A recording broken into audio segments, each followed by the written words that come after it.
Genesis chapter 42. Now when Jacob saw that there was grain in Egypt, Jacob said to his sons, "Why do you look at one another?" And he said, "I have heard that there is grain in Egypt. Go down there and buy some for us, so that we may live and not die."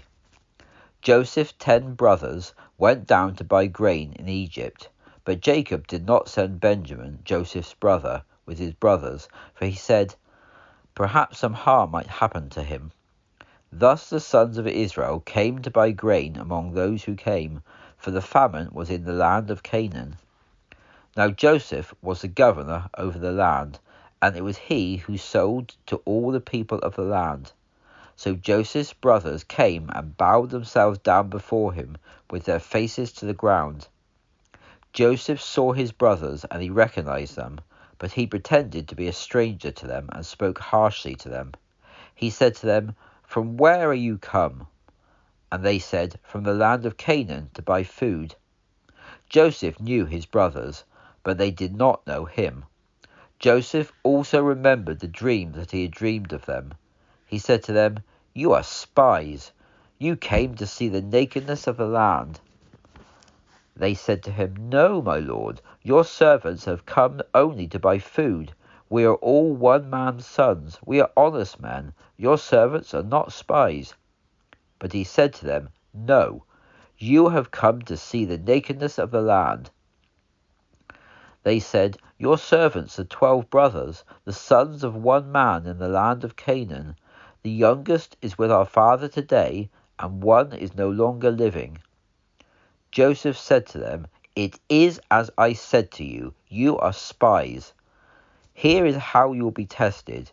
By the life of Pharaoh, you will not leave here unless your youngest brother comes here.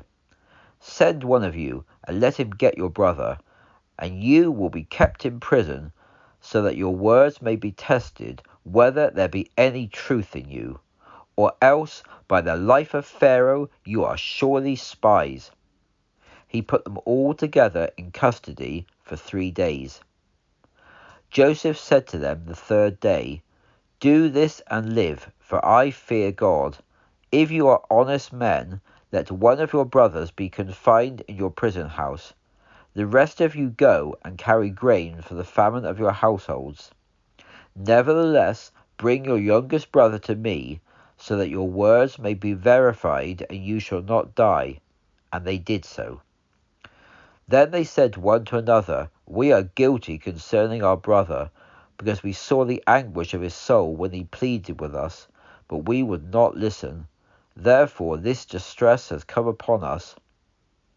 Reuben answered them, saying, "Did I not speak to you, saying, 'Do not sin against the boy,' and you would not listen? Therefore his blood is now required of us." They did not know that Joseph understood them, for he spoke to them through an interpreter. He turned himself away from them and wept, but then turned back to them again and spoke with them. Then he took Simeon from them and bound him before their eyes. Joseph then gave the command to fill their sacks with grain, and to restore every man's money to his sack, and to give them provisions for the way, and it was done for them. They loaded their donkeys with the grain, and departed from there. As one of them opened his sack to give his donkey feed in the lodging place, he saw his money. It was in the mouth of his sack.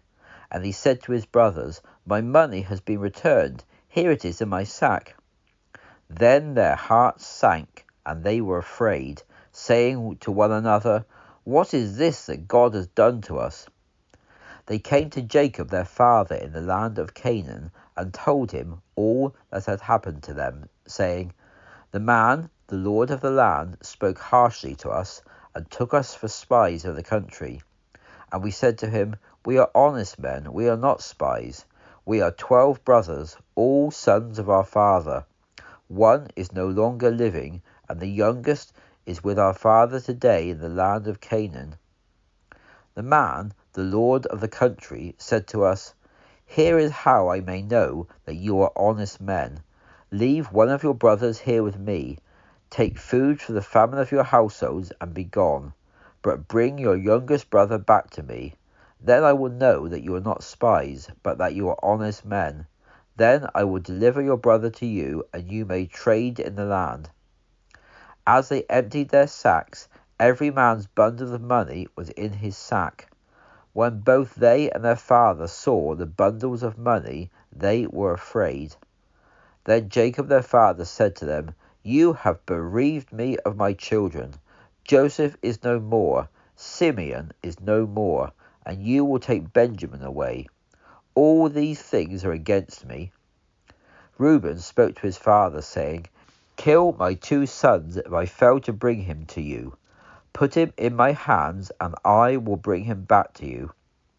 But Jacob said, "My son must not go down with you, for his brother is dead, and he alone is left. If harm should happen to him on the journey you are to make, then you will bring down my grey hairs with sorrow to the grave."